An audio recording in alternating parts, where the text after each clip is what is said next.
Good morning everyone, welcome back at BBVN online classes. आज अपन बात करते हैं वापस अकाउंटेंसी के क्लास 12th की।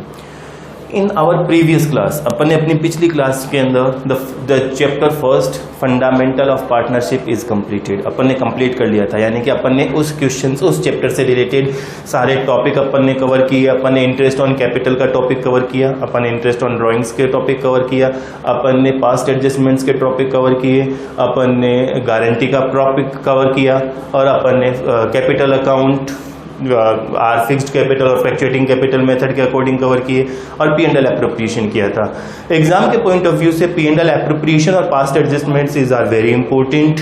सो students, solve the numerical questions of your book and practises them continuously basis. आज अपन अपने सेकेंड चैप्टर की बात करते हैं और सेकेंड चैप्टर है अपना गुडविल नेचर। आज अपन बात करते हैं गुडविल की और गुडविल के अंदर अपन बात करते हैं nature and valuation of goodwill. Nature and valuation यानी कि अपना सेकंड चैप्टर पार्टनरशिप का जो आ जाता है वो आ जाता है गुडविल का, और गुडविल के अंदर भी उसका नेचर और वैल्यूएशन की जरूरत क्या होती है। सबसे पहले अपन बात करेंगे गुडविल होती क्या है। सिंपल लैंग्वेज में अपन कहेंगे goodwill is a reputation. Goodwill क्या होती है? रेपुटेशन है, नाम है किसी भी बिजनेस फॉर्म्स का या किसी भी पर्सन्स की, किसी भी बिजनेस को उसके नाम से लोग मार्केट में जानते हैं, यानी कि वो उसकी रेपुटेशन क्रिएट करती है। It is called goodwill. और अगर अपन बात करें इसकी दूसरी अदर लैंग्वेज के हिसाब से तो अपन बात करें कि goodwill is an intangible assets. Goodwill क्या है? Intangible assets. और असेट्स की जब अपन ने बात करी तो 11th में अपन ने असेट्स को पढ़ा था कि assets are two types, tangible और इंटेंजिबल। तो goodwill is an intangible assets. Intangible assets कौन सी होती है? यानी कि वो एसेट्स जिसका कि कोई फिजिकल एग्जिस्टेंस नहीं होता। इट मीन्स ऐसी एसेट्स जिसको कि आप टच नहीं कर सकते, छू नहीं सकते, देख नहीं सकते, लेकिन फील कर सकते हैं, are known as intangible assets. तो goodwill is an intangible assets, यानी कि गुडविल इंटेंजिबल एसेट्स है जो दिखाई नहीं देती, जिसको देख नहीं सकते, टच नहीं कर सकते, जिसका कि कोई फिजिकल एग्जिस्टेंस नहीं होता है। ठीक है, अब अपन ने बात किया क्या कि goodwill is an intangible assets. Intangible assets होती है।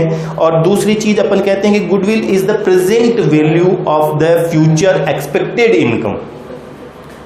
क्या बताया?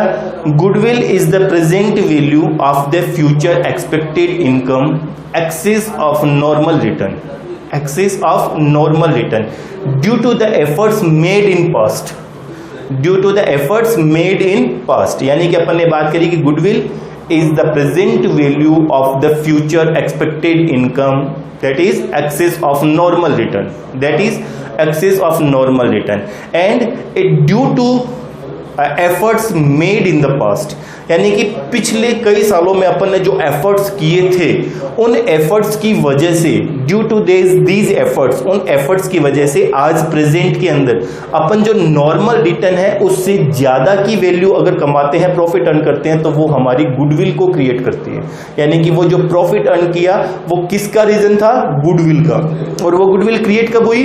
Due to the efforts made in past. यानी कि हमने पिछले कई सालों में कई सारे एफर्ट्स किए थे। अब वो क्या एफर्ट्स हो सकते हैं वो एक बात की बात है, अपन आगे डिस्कस करेंगे, लेकिन हमने एफर्ट्स किए थे, उसी एफर्ट्स की वजह से आज प्रेजेंट में अपन जो नॉर्मल प्रॉफिट होता है। अब एक चीज बात करते हैं नॉर्मल प्रॉफिट की। यानी कि मैं ये कहता हूं कि दो सेम नेचर के बिजनेस है, ए और बी,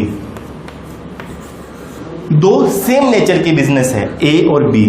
ए जो है वो नॉर्मल प्रॉफिट, अगर इन दोनों की बात करें, बिजनेस ऑफ नेचर की बात करें, तो वो जो आ जाता है सपोज 1 लाख रुपए का प्रॉफिट होता है, नॉर्मल प्रॉफिट। लेकिन ए इस नॉर्मल प्रॉफिट से एक्सेस 1,20,000 का जो प्रॉफिट जनरेट करता है। अब ये क्यों जनरेट करता है? क्योंकि ए ने पास्ट के अंदर कई ऐसे एफर्ट्स किए थे जिसकी वजह से इसकी गुडविल क्रिएट हुई थी, जिसकी वजह से इसकी गुडविल जनरेट हुई थी, और उसी गुडविल की वजह से ये जो नॉर्मल प्रॉफिट से एक्सेस प्रॉफिट जनरेट करता है ड्यू टू द गुडविल की वजह से होता है। क्लियर है? तो अपन ने क्या बात करी? गुडविल की बात करी। गुडविल का मीनिंग बताया। गुडविल का क्या मीनिंग बताया? Goodwill is the present value of expected future income, that is excess of normal return. Goodwill is the present value of expected future income. हमने यहां पर जो नॉर्मल प्रॉफिट था वो 1 लाख रुपए का था, लेकिन हमारा फ्यूचर एक्सपेक्टेशन ये है कि 1,20,000 रुपए का प्रॉफिट कमाएगा। तो goodwill is the present value of expected future profits और future income, excess of normal profit. इस नॉर्मल प्रॉफिट से जो एक्सेस, अब यहां पर एक्सेस कितना था 20,000 का, तो जो 20,000 का एक्सेस प्रॉफिट है ये क्यों है? Due to the efforts made in past, जो पास्ट में एफर्ट्स डाले थे उसकी वजह से है। तो ये जो वैल्यू है वो क्या है? हमारी गुडविल है, बिजनेस की गुडविल ही तो है। तो गुडविल क्या बताया? गुडविल सिंपल लैंग्वेज में अपन कहें तो गुडविल क्या होती है? Goodwill is the reputation. Goodwill business की रेपुटेशन होती है, नाम होती है। क्लियर है? गुडविल की बात करी। आगे अपन बात करते हैं इसकी कैरेक्टरिस्टिक्स की और फीचर्स की। Features of goodwill. देखिए फीचर्स की बात करते हैं, गुडविल के फीचर्स की बात करते हैं तो सबसे पहला इसका फीचर आता है goodwill is an intangible assets. Goodwill क्या है? गुडविल एक इंटेंजिबल असेट्स है, यानी कि ऐसी असेट्स जो दिखाई नहीं देती, जिसको आप टच नहीं कर सकते, जिसको आप छू नहीं सकते, लेकिन उसको आप फील कर सकते हैं, फील कर सकते हैं। सेकेंड टॉपिक अपन कहते हैं कि it does not have an existent of separate legal, यानी कि ये बिजनेस से अलग नहीं है, यानी कि इसका बिजनेस के अलग नहीं है। बिजनेस है तभी तो गुडविल क्रिएट होती है। गुडविल किसकी क्रिएट होती है? बिजनेस की। It means it has no legal separate entity, इसकी कोई लीगल सेपरेट एंटिटी नहीं होती है।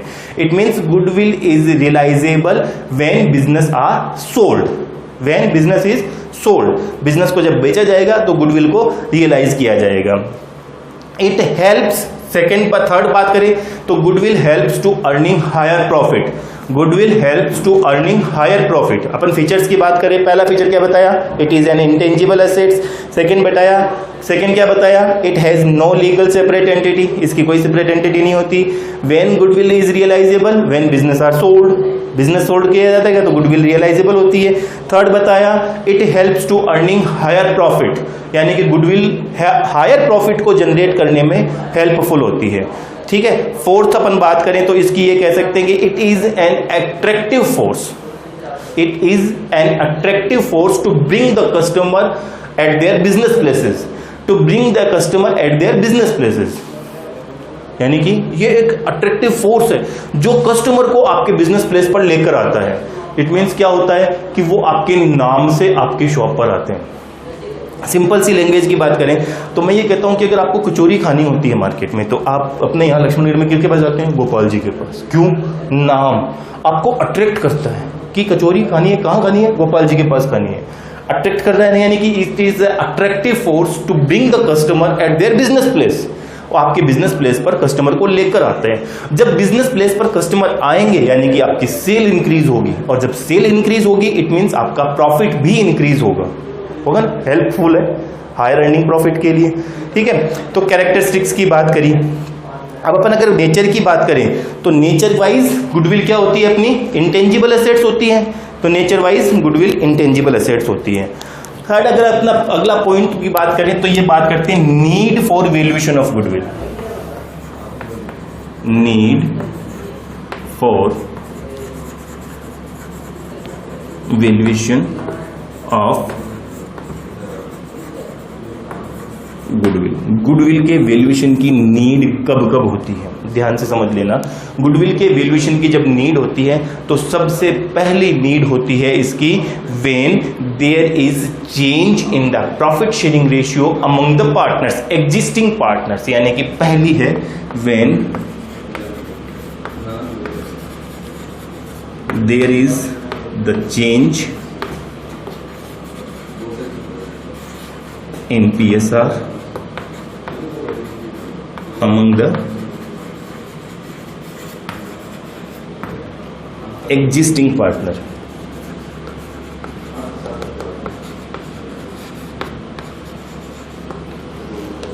दूसरा इसका आ जाता है when new partners admitted, when new partners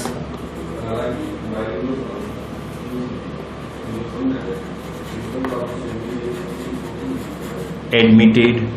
third आ जाता है व्हेन पार्टनर रिटायर्स और डेथ। फोर्थ आ जाता है when two partnership form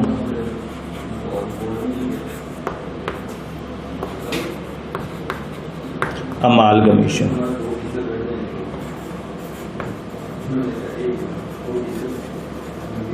amalgamation. और फिफ्थ आ जाता है, कब आ जाता है फिफ्थ? वेन, पहला तो फोर्थ था, fourth when two partnership form amalgamation. और आ जाता है अपना वेन ए रनिंग बिजनेस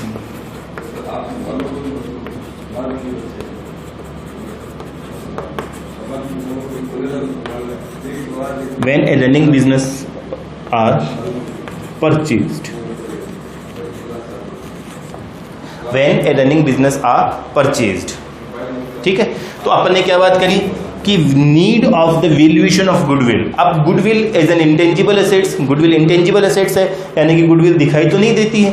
जब जो चीज दिखाई नहीं देती है अपन उसकी वैल्यू का कैलकुलेशन कैसे करेंगे और कब कब करेंगे, इसकी वैल्यूएशन की जरूरत कब कब पड़ती है, क्यों पड़ती है वैल्यूएशन की जरूरत? तो पहली चीज आ जाती है when there is the change in the PSR among the existing partners. अब सपोज मैं यहां पर ये कहता हूं कि सपोज एक फर्म है जिस पर 3 पार्टनर है ए बी सी, इनका प्रॉफिट शेयरिंग रेशियो है 2:1 का, ठीक है। आफ्टर द सम टाइम्स और after the specific period they have change their PSR is to 2:2:1, यानी कि इन्होंने अपना प्रॉफिट शेयरिंग रेशियो चेंज किया। When the partners change their profit sharing ratio the need for the valuation of goodwill is compulsory, यानी कि goodwill की valuation की जरूरत होती है। क्यों होती है? देखिए मैं यहां पर ये कहता हूं कि इन तीनों पार्टनर ने इस गुडविल को जनरेट करने में, गुडविल को क्रिएट करने में एफर्ट्स किए होंगे इन पास्ट, लेकिन फ्यूचर की वैल्यू चाहिए।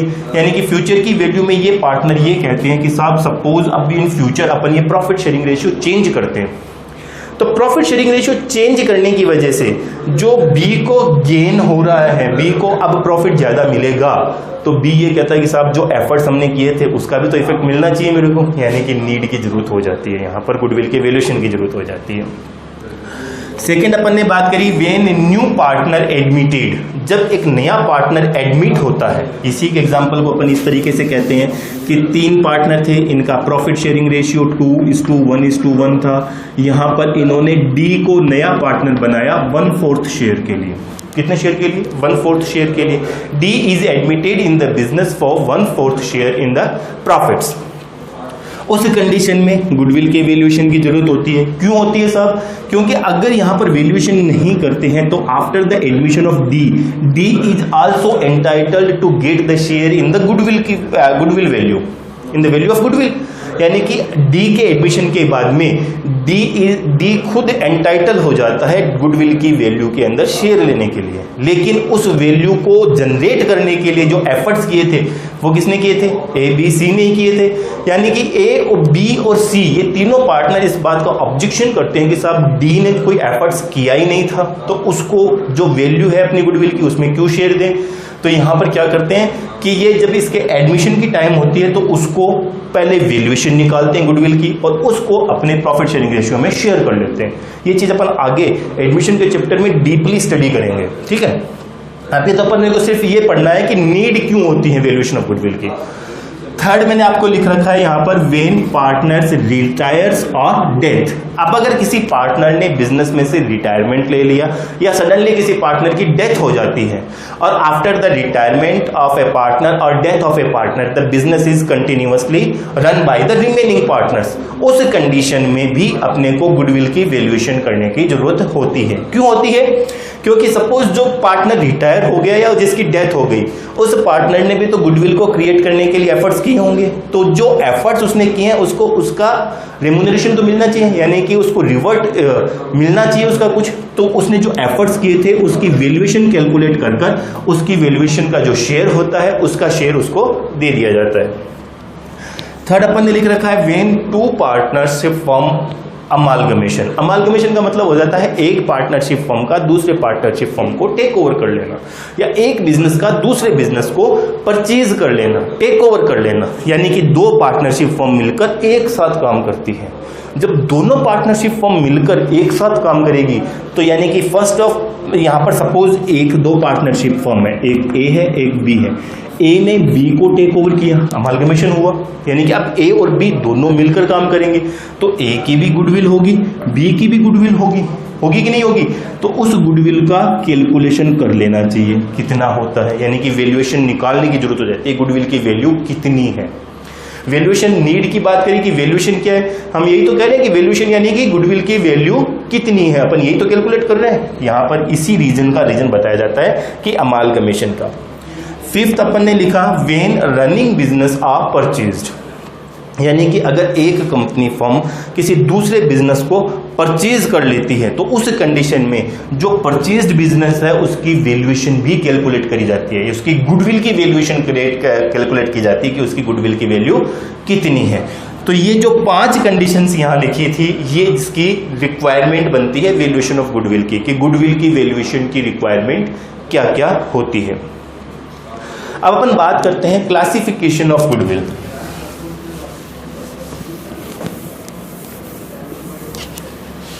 अब अपन जब बात करते हैं तो बात करते हैं क्लासिफिकेशन ऑफ गुडविल की।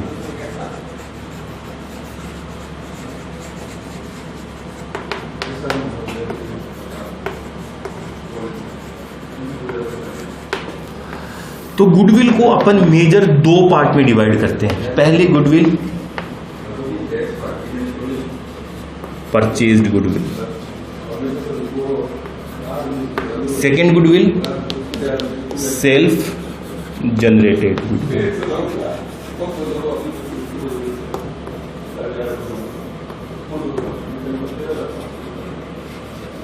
यानी गुडविल को मेजर 2 पार्ट में डिवाइड किया। पहली कौन सी? परचेज्ड गुडविल, दूसरी कौन सी? Self generated goodwill.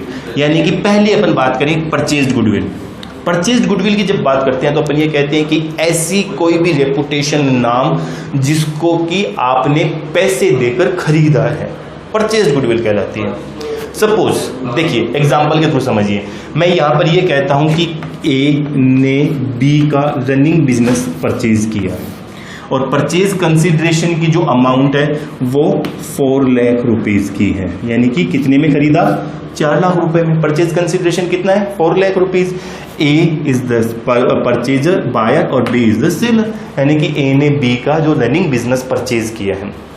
When running business are purchased and the amount paid to the buyer an excess of purchase consideration या excess of value of assets, excess of value of assets, तो the difference amount is called goodwill।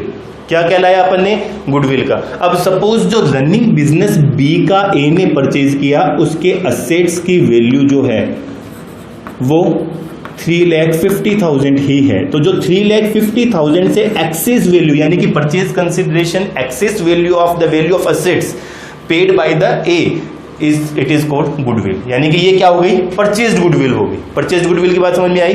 When running business are purchased and the amount paid या purchase consideration is paid over the excess of net excess of value of assets is called purchased goodwill. Clear है? Self generated goodwill यानी कि ऐसी goodwill जिसको create करने के लिए आपने खुद ने कोई एफर्ट्स किए हैं, पास्ट में कोई एफर्ट्स किए थे, एफर्ट्स मेड इन पास्ट। अपन ने स्टार्टिंग में इसके मीनिंग की बात करी थी। तो ऐसी गुडविल जो अपन ने खुद अपने हिसाब से जनरेट करी है सेल्फ जनरेटेड गुडविल कहलाती है। क्लियर है? अपनी अगली ऑनलाइन क्लास के अंदर अपन इसके कैलकुलेशन की बात करेंगे, अपन इसके मेथड्स की बात करेंगे कि तो गुडविल का जो वैल्यूएशन है वो कितनी मेथड से किया जा सकता है। गुडविल इंटेंजिबल एसेट्स है, दिखाई नहीं देती है, तो जब दिखाई नहीं देती है तो उसकी वैल्यूएशन अपन ने नीड की बात कर ली, मीनिंग की बात कर ली। अब उसकी वैल्यू का कैलकुलेट कैसे करें तो वो मेथड्स अपन अपनी अगली ऑनलाइन क्लास में करेंगे। Thank you.